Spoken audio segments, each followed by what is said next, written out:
Hi. We're live. Thank you so much for being with us this morning. Thank you so much. Welcome back to Level Up with Naomi, where we empower and lift each other up. Thank you for those who will be watching us live and for those who will be watching the replay. Thank you so much for your time. I hope today we will inspire you. Our guest speaker today really inspired me, and I hope that a lot of you there watching would be inspired as well because I really love her story. So let me introduce our guest speaker for today. So Laurie is the founder and chief and the is the sorry Laurie is the founder and chief solution architect for Bill's Burster Web Solutions, as well as a speaker and published author. So she specializes in helping busy, frustrated, I know that, and or overwhelmed small business owners improve their digital marketing solutions to catapult their business to success. We all want success, right? So she does this through custom website development, website updates, BizBolster signature reputation management program, all the bolsters according to Bolster's review, CEO services, SEO, sorry. So SEO services and sales funnel development. I'm excited. Laurie has 30 plus years small business and information technology experience and has been a small business owner for 15 plus years. She is married to the love of her life, and they live in Florida with their two wonderful fur babies. Ladies and gentlemen, please help me welcome Laurie Osborne. Hello, Laurie. Hey. How are Hi. you? I am great. Wonderful. Welcome. Thank you for having me. Thank you so much for gracing us with your presence. I'm so excited really today because I was so inspired by your story. And then I'm sure there's a lot being in a medical field. I know how people go through this, and I love success stories like yours. So Oh, I'm thank really you. excited for this. So to begin, um, I wanted to ask you this. Who was Laurie Osborne prior to your diagnosis of brain Oh boy. tumor? I was a workaholic. I I've always been a workaholic. I worked in the corporate world. I put in super long hours. Um, that was my life. My life was work. I was happily married to my second husband, but I remember probably about 3 weeks before the diagnosis, I told my husband, I just feel like we need to get out of the rat race. This is just, what are we doing? And we actually had some other things kind of pointing us that direction. I lost my mom about a year before my diagnosis. So there was, a lot of stress and strain around that. But, I didn't take care of myself. I just worked and trying to get up the ladder, be as successful as possible. I was a project manager in my last job and software test manager, website manager. And that was my life. That was me. It's like I guess most of us in corporate America, right? Like we don't think of anything else but work. If we Mhm. can go up the ladder, we do that. And sometimes, well, in the medical field, sometimes they don't want to. Right. It's like a stay here, Right. work extra hours, more hours is good because Hmm. if you climb up the ladder, you'll be salaried. So even if you work more hours, it's the same. Yeah. Right. There is that. Yeah, Yes. yeah. I guess for my with my excitement today, I even forgot to mention our title, our topic for today. Oh, I right. was like, did I say that? I'm like, okay. So actually, our topic today, I really love it. It says from brain tumor to successful business owner, which is you. That's why I love your story. So let's go like to the diagnosis parts and things like that. So when were you diagnosed? At what age? Where were you at that time?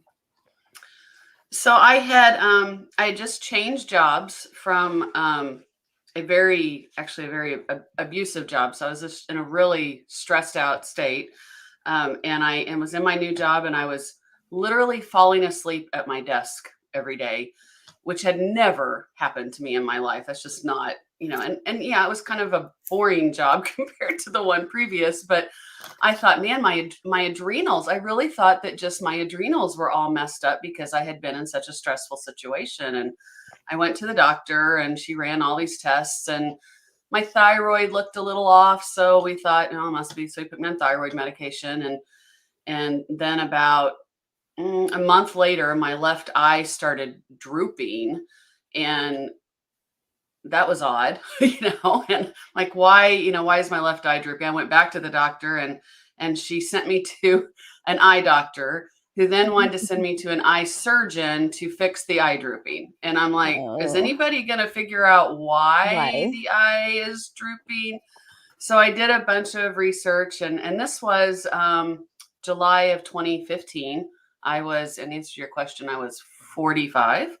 Um, and I went back to the doctor and said, you need to figure out why. And she was very condescending. A lot of medical people do not like it when people question them. And I am one of those people. I mentioned I lost my mom the year before, and I had already dealt with pain in the butt medical people that didn't want to hear my opinion. And I'm a researcher. Like that's just what I do. If I don't know something, I research it. And this doctor said, quit researching it, just causes stress. And I'm like, well, you're not giving me the answers. And I will never forget. She goes, well, do you think it's a brain tumor or something? And I'm like, I don't know what it is. No, I don't think it's a brain tumor. I just know that something is causing me to fall asleep at my desk and have an eye droop. Like, I just feel like they have to be connected. So she sent me for an MRI that afternoon. And she did not want to make that phone call at all. And she called me and she didn't say brain tumor. She said, you have a meningioma. Like maybe it was going to throw me off or something. I'm like, oh. And you need to see a neurosurgeon as soon as possible. I'm like, what is a meningioma? And is it cancer? Because cancer is what has always plagued my family. So Oh, that was that. Yeah, she did not want to make that phone call though, I'm sure. I'm sure. I'm sure. Even though like I've been in the medical field for more than 20 years, and even though uh, a lot of patients really, especially with the internet right now, you'll be searching Dr. Google, and believe me, we do too, though we do have some websites too that are like designed for us, but because not everything in Google are there, but Oh, right. even I mean are true, right? but Right, but right. then to deliver, like I used to work in the in operating room, to deliver news like that, it's still hard for us, even if we do that every day. If we do that Hmm. several times a day during a 12 8-hour shift, it's still hard for us. And especially Yes. that I believe that was your primary physician, right? And you have that relationship really It was a with new doctor. I had it was just a moved oh, you across just moved. town. Yeah. And so she was a brand new doctor, did not know me. I did not know her, which didn't help because I didn't have that trust factor with her. I had actually contacted my old doctor after to talk about it. And she said, gosh, that's so weird because we had done brain scans probably 7 years prior and there was no sign of it. And meningiomas are slow growing. So, they Mm-hmm. predicted that it had been Yeah. there many, many years. And my other doctor went back to my old MRIs to look and said, Mm. there's nothing there then. So yeah. Yeah, there's really a lot, some of the people I know that who were diagnosed like that, it's not been there like for a long time, and then all of a Mhm. sudden it's there. It's hiding, it's disguising Yes. disguising themselves with like normal cells. But anyway, did they tell you what stage you were when you get diagnosed? Well, it wasn't cancer. So It's meningioma. Okay, so yeah, yeah, it is benign. benign. But they said it had been there for years. The funniest part to me is, they say it's slow growing, and you want it slow growing since cancer is, fast Yes, growing. yes. But I'll never forget, I thought I went through radiation as well. And I thought for sure when I went for my next MRI that it would be gone. I don't know what I thought, oh, I'll just, and We when all they do. told me it had not changed size at all, I was like, what do you mean? And they're like, no, that's good. We just don't want it bigger. It's good that it's the same size. And still I go for my MRIs and I still expect them to say it's smaller. And It's no, it's not. As long as it's not bigger, we're good. but let's go back to the moment you were told the news. So how did you feel when you first received that news? Oh gosh. I was devastated. I I said I just lost my mom to cancer. I Mm. had previously had cancer. My husband was out of town for work, so I was sitting here in this office all alone and hysterical. Um, I called my husband, pulled him out of training, and I, I just, and you can't get into a neurosurgeon for weeks. That's not, something you can do right away. I remember my husband going, okay, you got to drive home, but you got to calm down. Like, don't, don't drive home, Mm. like this. But I spent the next couple of weeks doing what I do. I researched, I looked it up, I understood it. Okay, what does this mean? Um, but I went in, if you read, there's not a lot about meningiomas out there, but a lot of times they can be surgically removed. So I went into my Yes. appointment with my neurosurgeon expecting him to say it could be removed. And I even had, like, I was even looking at the MRI like pictures, and like I mean full on I was trying to learn this thing. I was trying to become a doctor. And the first thing he told me was it was inoperable, and that just broke my heart. I was like, what do you mean? Like, and of course I'm thinking I've got this eye drooping thing going, so am I going to have an eye droop forever? But um they did do surgery to get it off my optical nerve, because it was basically sitting in my pituitary and my optical nerve. So we did do that part of it.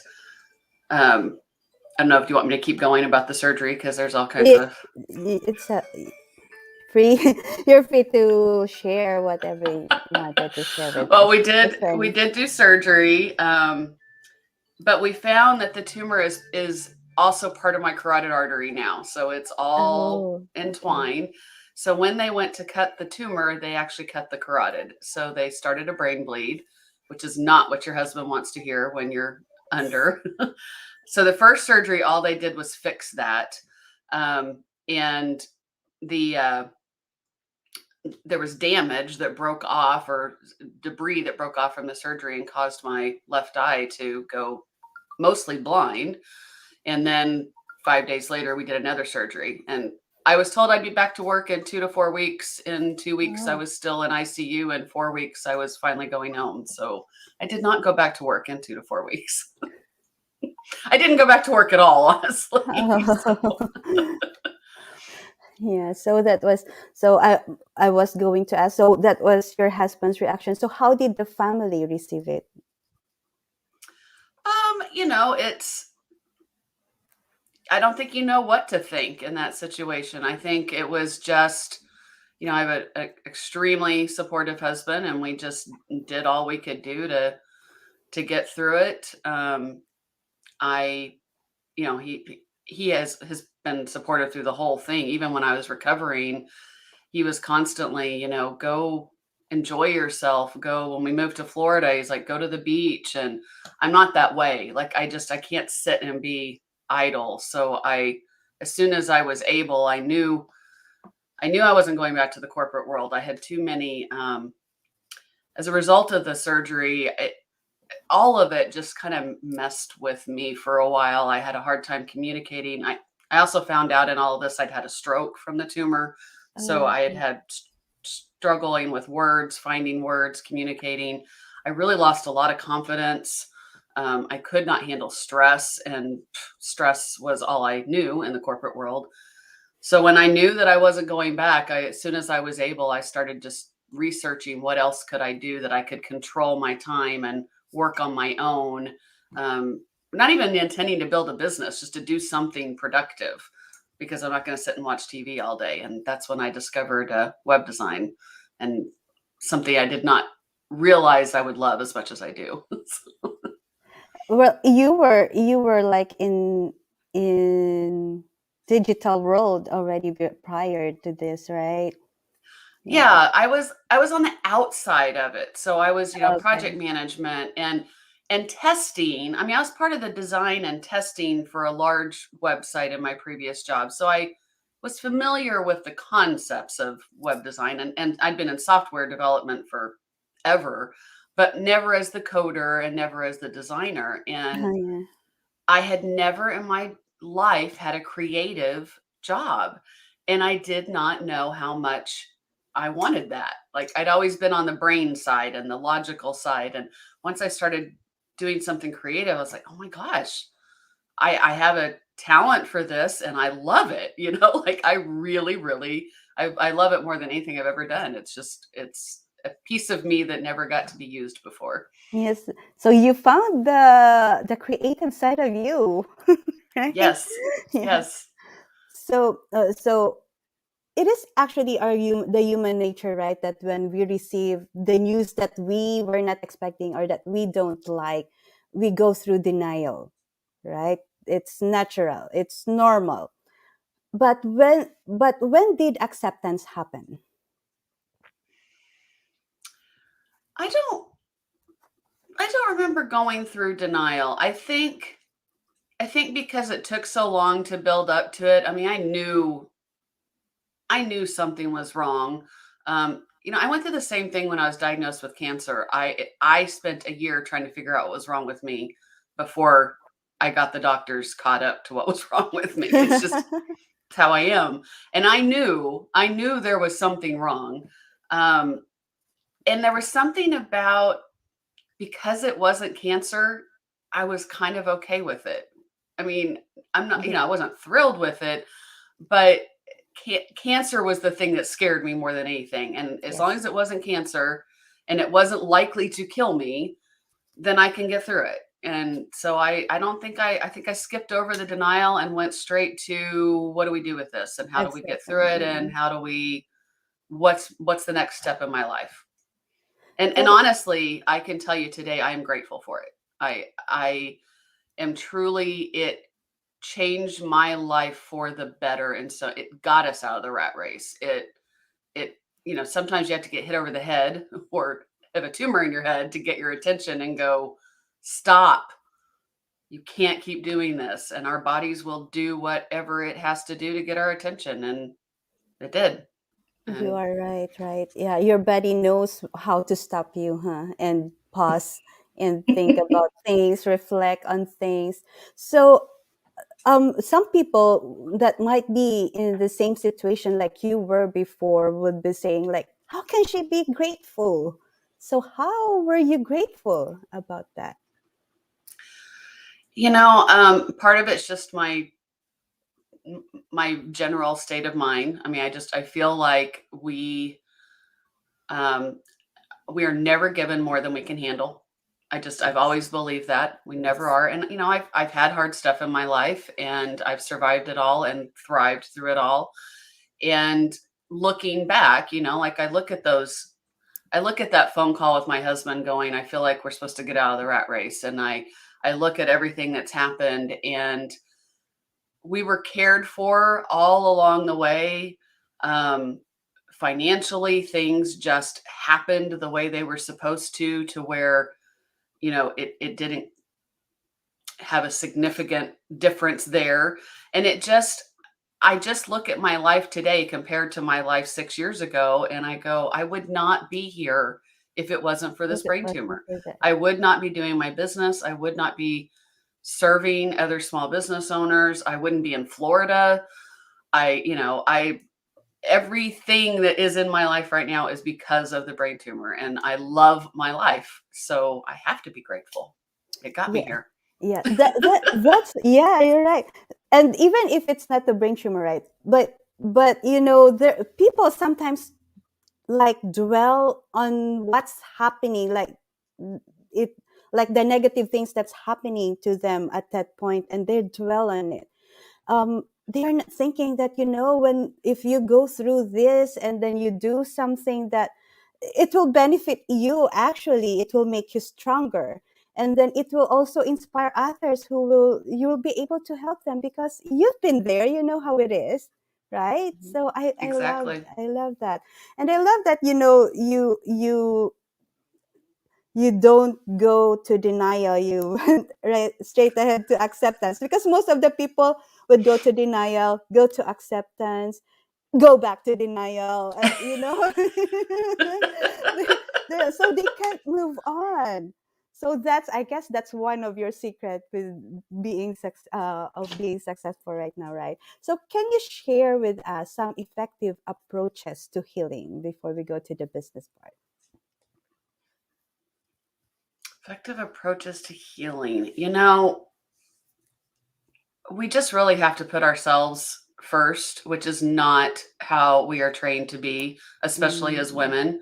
yes. Um, but we have to remember that we can't fill other people's cups if our cup isn't full. And that was really hard for me. It was hard for me to stop and recognize that I had to take time, a couple of years, to take care of myself. I had to rest. I went through a lot of post-surgery trauma. Um, Rest was necessary. I did a lot of books on tape because reading was still difficult for me. When you have a partially blind Yes. left eye that's messing with you all the time, it's really hard to focus. I actually wore a patch over my eye for a year, because I couldn't even work my eyes together. Um, and it's just constantly, I have a very, very positive husband, thank goodness, and he told me to breathe a lot during that time. I even have a bracelet that says breathe, because it just, you just got to stop and rest and take care of yourself, and kind of sit in it, which I'm not a sit in it personality. So I had to practice that. I had to really practice. Mhm. I got to know myself really, really well during that time. I don't think me, myself, and I had spent that much time together in 45 years. But we got to know ourselves really Yes. well. You're right. I guess self-reflection, right? Self-reflection. We all need to start there because I always tell myself, how can you love and help others if you don't love or help yourself? Exactly. So yeah, I'm still Exactly. learning though how to do that. Oh, me too. Me Yeah, too. It is. how me I think too. it's a lifelong, a lifelong, especially Yes. for women. I mean, I really like. I admire my husband. He doesn't have any of these issues, and it makes me mad sometimes. Like, how are you so normal? How do you just love yourself naturally all the time? Like, I don't get it. He thinks, I think I baffle him. Like, why are you so hard on yourself? And so, because this is how I grew up. Yeah. So you're very lucky to have a very supportive and positive husband, right? I Because am. sometimes they'll be supportive, but they'll be like negative, because sometimes they're scared too for Oh you. yeah. Oh Just yeah. yeah, they need to be strong as well for you. I'm sure he was So very scared through it all, but he did mhm, not he did not show show me it for that. you. Yeah. Yes, yeah, Yeah. because it helps. It helps. It'll make you fight like fight harder Hmm. because you know that he's there for you. Yeah. Yep. So, what made you decide? So, some people, even if like during this self reflection, they found their passion, but they'll be looking for companies that they can do that. But what made you decide to be a business owner instead, despite of what you've been through? Um, Part of it's my DNA. My father's I'm like third generation business owner. Mhm. I had a business previously and ended up leaving that business. And I just the first thing was just realizing that I could not go back to a high stress job. Now, and my husband was like, "Well, just go get an easy job." I don't know how to do an easy job.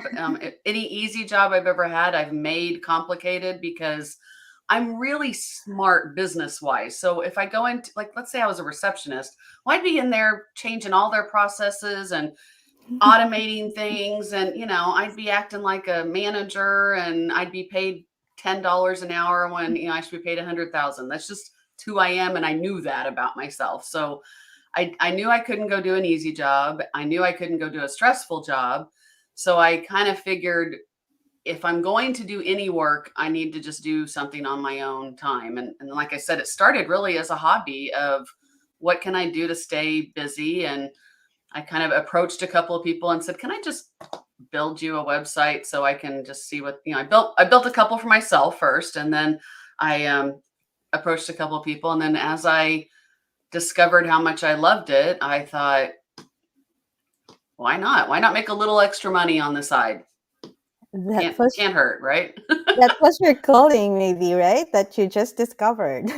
Yes, Yeah. exactly. Yeah. Exactly. So how was this process of transitioning to entrepreneurship was? Did you face any obstacles? How did you overcome them?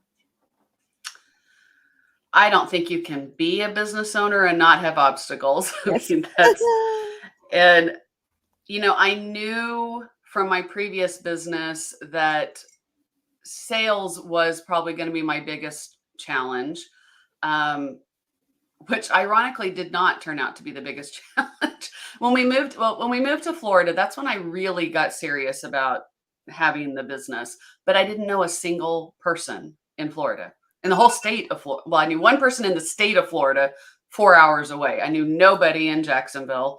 So I literally, the way I found people, I got on Facebook, and there's a discover me, discovery option. And I just clicked on it one day, and it shows you all these people in your area. So I started finding women in my area that I might want to be friends with and reaching out to them. They probably all thought I was crazy, but I had my Facebook profile said new to the Yulee area, trying to meet people. And then I would reach out, and one day I met this woman that was part of a networking group. I got in this networking group, and the next thing I know, I've got business left and right. And everybody I know in the Jacksonville area, I can like direct back to a connection from that networking group. It was like the single best connection I ever made. But that was probably the biggest struggle, was just, working in an area where I knew nobody and getting to know people. Um, the other struggles have been finding help. But I put out there for 2 years exactly what I was looking for, and then she just showed up a few months ago, and she was exactly what I was describing, which, thank you, universe. Um, and really, I think it's, challenging wise, just the normal struggles, but I don't feel like I've had major challenges. I've really taken it slow and steady and just improved every year, and done more and more, and gotten a bit more clarity on what I'm doing, and more success every year by narrowing that down and getting that clarity. Yeah. So you made me think about myself because we just moved to recently. So I'm like, I don't know people. And then in my work, like I can't mix my business to my workplace. I'm in a management position. I'm like, people may be thinking, I'm using my position to get them, but it's Uh-huh. hard. So I go outside of work. So I use social media, things like that. But Yeah. yeah, like in being in a new place, it's a good and bad. Being in a new Yes. place, actually, you don't know people. So I'm like, okay. But then if you look back to where you were, I'm like, you already know somebody. Almost everybody that they already know. You might have offered them already what you have, right? So being in a new place, then you get the opportunity to offer it to others. Yeah, Yeah. right. Right. Yeah. Exactly. Exactly. So I really love your story and the tips I want to squeeze your brain this time. So would you mind sharing us some steps of becoming a successful entrepreneur?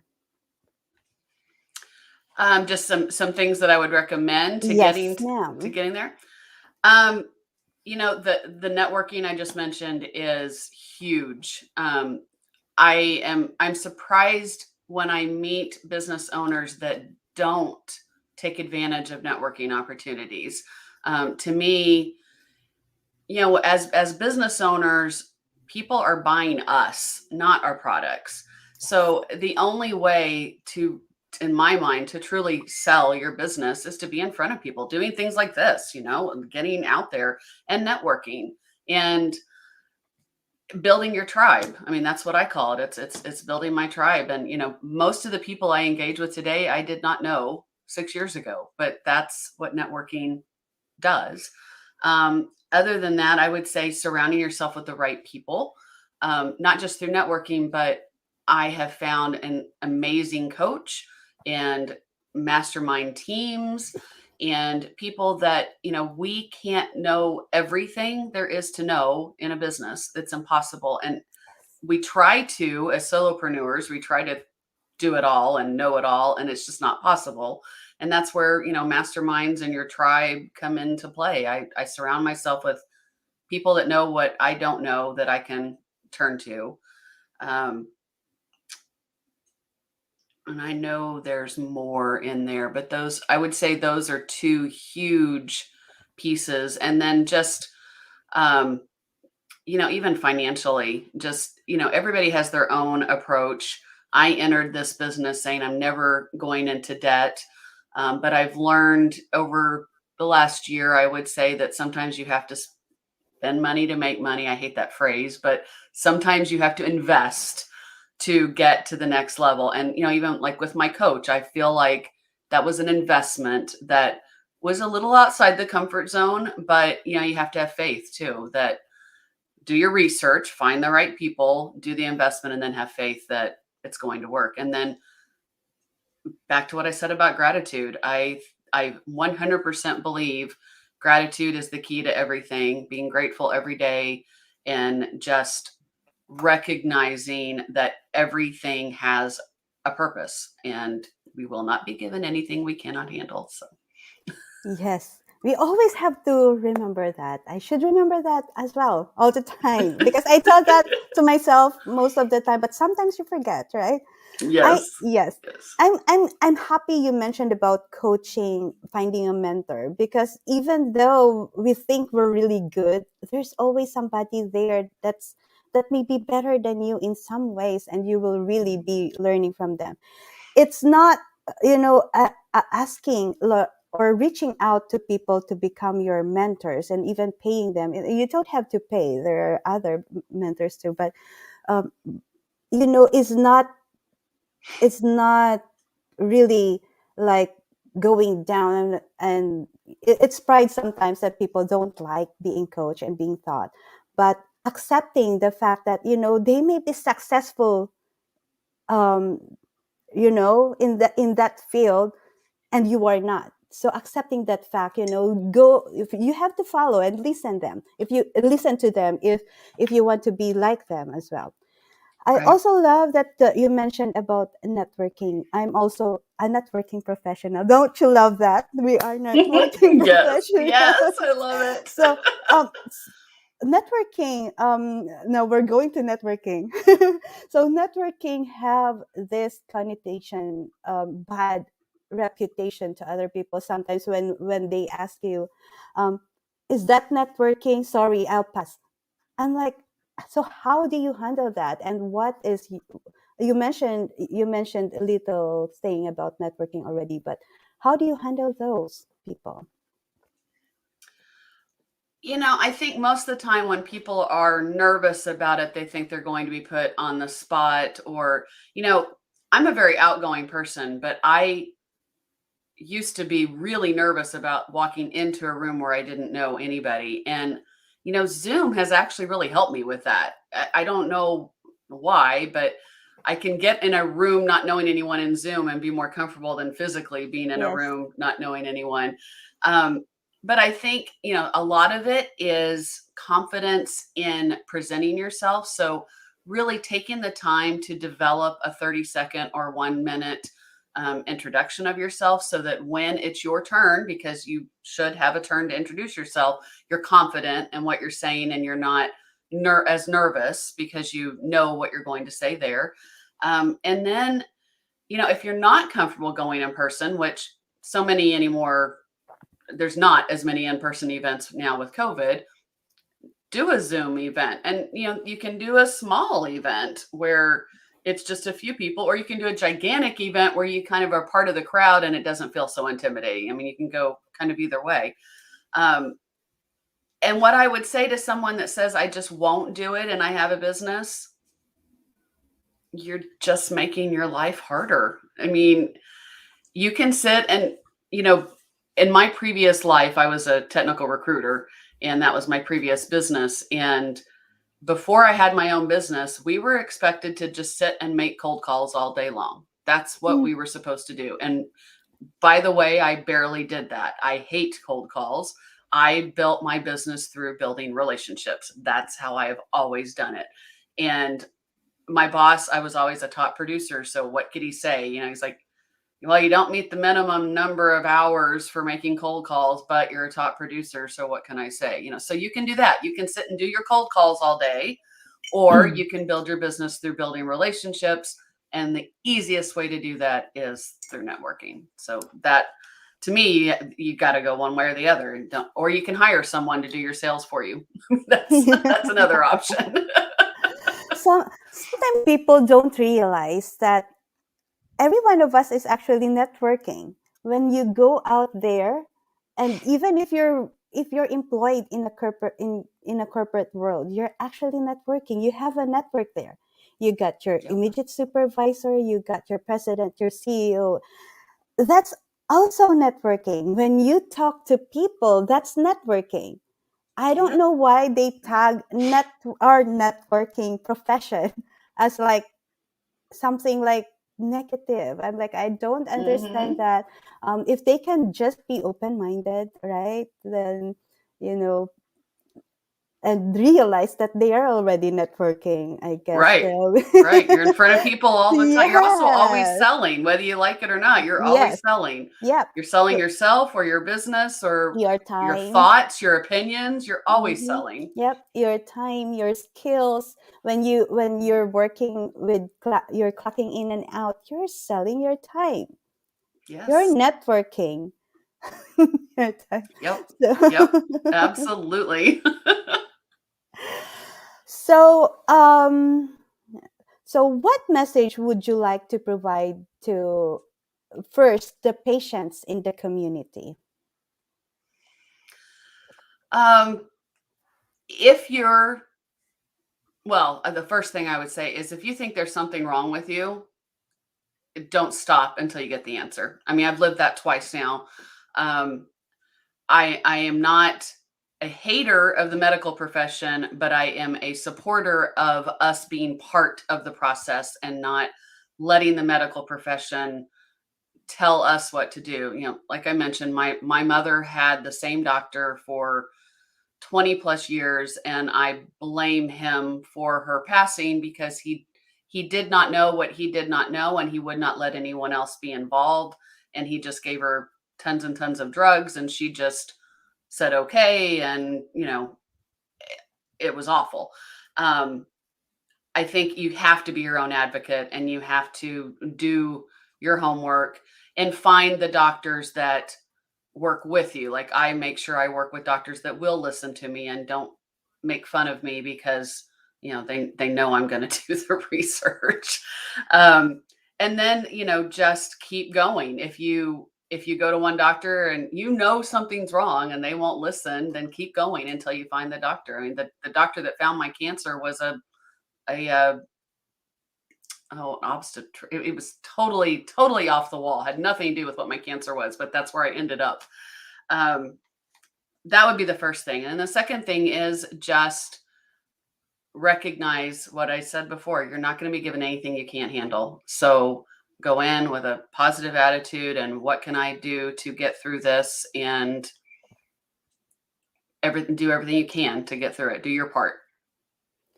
That would be the main thing. Yeah. So really, really, so being in a medical field, really, we love patients who are involved in their care.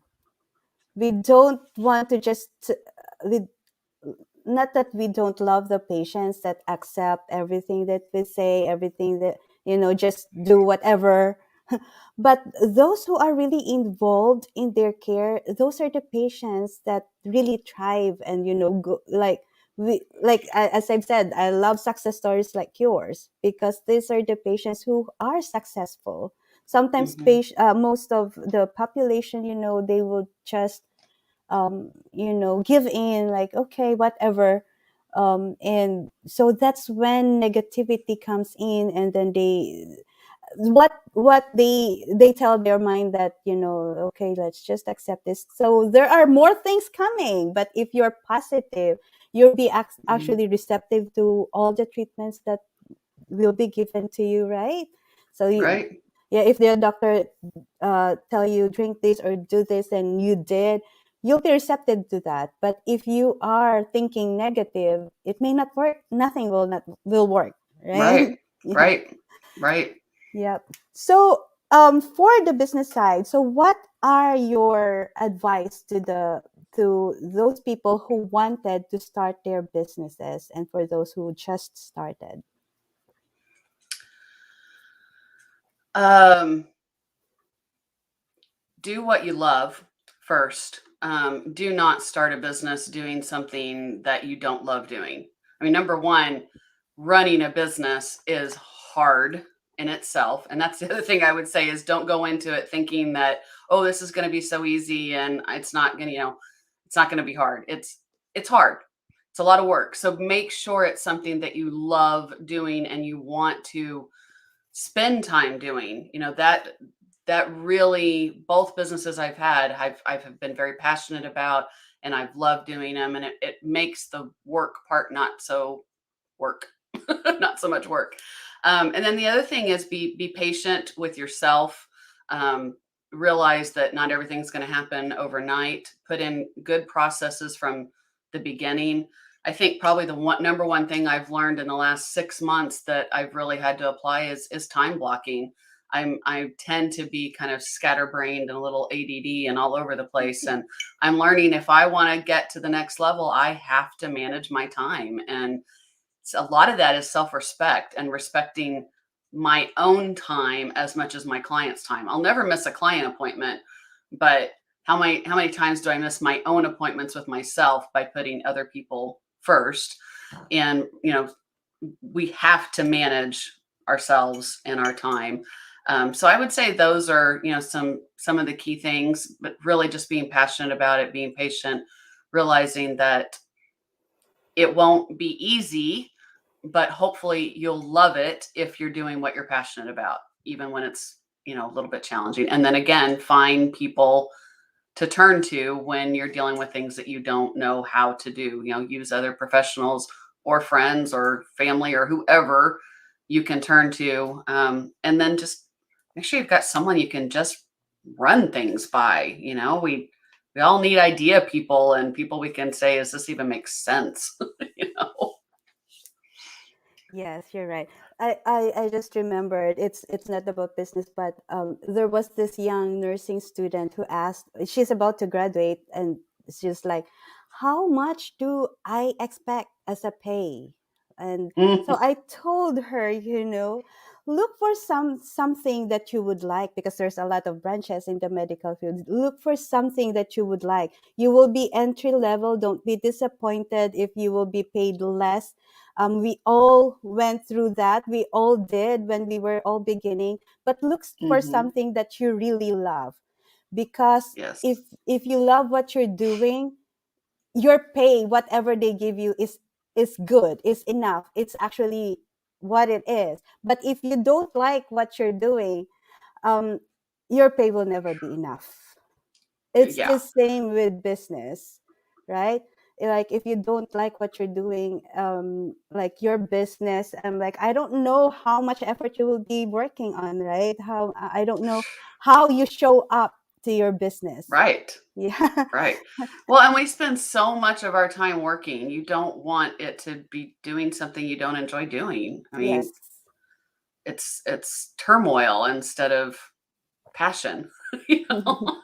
Yeah. And you know, as business owner, the good thing is you don't have a boss. The bad thing is Right. you don't have a boss. Right. Right. You've got to be So you self-motivated. have to be self-motivated. And also, Yes. one of my mentors actually said that, you know, don't treat it, even if it is a business, don't treat it as a business. You have to treat it as a job where you are expected to perform in a certain level at a certain time, Oh, that's great or you advice. will not, Yes. yeah, or you will not be successful. Because if Yes. it's like, oh, it's if I don't work, it's my business. If I don't work, it's okay, it's on me, right? But if you're thinking it's your job, then, oh, I have to do this, I have to reach this quota, I have to talk to this much people, right? And Yes. also, um uh the schedule you mentioned about the schedule, that you know you have to schedule something for yourself too, and really do that, like as in plug into your calendar, this is a me time, Yes. right? And then um respect it. Put it on your calendar Respect and then it. respect it. Yes. Yes, because usually the one thing that we the first thing that we cross out in our calendar is your me time. Yep. Yep. Oh, Absolutely. like all the time, I guess that's what we cross out, Mhm. your me time. So yes, yeah, respect it. So so what is one? I'm looking at the time. I can talk to you forever, Laurie, and I know we will still talk after this. But in respect to your time as well, so what is the number one takeaway that you would like our audience to have from this session, from this episode? I would say be grateful. Be grateful for good, bad, not just the good. It's easy to be grateful for the good things in our life. It's harder to be grateful for the things that don't seem good, like a brain tumor. Um, find the good in whatever your situation is. Um, stay passionate, stay positive, surround yourself with positive people. You know, I'm so blessed to have my husband. Um, and if you don't have someone like that, find someone in your life to be a positive, influence and help you with that. And then from a business perspective, again, just be out there, be visible, be in front of people, whether it be networking or being on podcasts, whatever this is that I'm doing. It's the word thing. It's the word thing. Blame it on the brain tumor. Um, those would be, the networking, being out there, and just be grateful and have faith that what you're doing will work. Stick with it. Thank you so much. Yes, very, very true. It. You were speaking right straight to my heart. So, Okay. how can they reach you? How can they reach Laurie Osborne? And I'll be My adding web that. Okay, sorry. Okay. My website is bizbolster.com. That's B-I-Z. Actually, it's right there on the screen. Yes. Bizbolster.com. Um, everything is there. You can call me, email me, set up a breakthrough session if you want to talk about anything. My packages are out there. We do website packages and SEO packages. But and I would say if you really want to talk about anything that I offer, a breakthrough session would be the best way to go, and that's on my website. Oh, I'll be checking that too. Breakthrough. Okay. Awesome. And I'll be adding that to the description, though it's actually there in your name as well. But I'll be adding that to the description so that they can just click on it. Great. So yeah. Thank you so much again, Laurie, for your time. I hope you guys are inspired this morning, because I am. I am so inspired. Before we go, I just want to share something with you from Steve Goodyear. So Goodyear, okay. He is a minister and an author of One Minute Can Change Your Life. He said that my scars remind me that I did indeed survive my deepest wounds. That to itself is an accomplishment. And they bring to mind something else too. They remind me that the damage life has inflicted on me in many places left me stronger and more resilient. What hurt me in the past has actually made me better equipped to face the present. I love I that. I really love that, and I know that you can own this word too, Laurie, because I know Absolutely. yes. And thank you so much for everyone out there. I hope we inspired you today, and then just be strong. Laurie said as well. You know, you will not have something that you cannot overcome. So have faith and work on it. Accept it, because like Lori, you will also be successful in it. Find your passion, find your calling, and who knows, you will actually be helping the most people who were in the same situation like yours before. Again, thank you so much for watching Level Up with Naomi. Until the next episode, God bless everyone. Bye. Thank you. Bye. Thank Bye. you. Thank Thank you, you. Marie.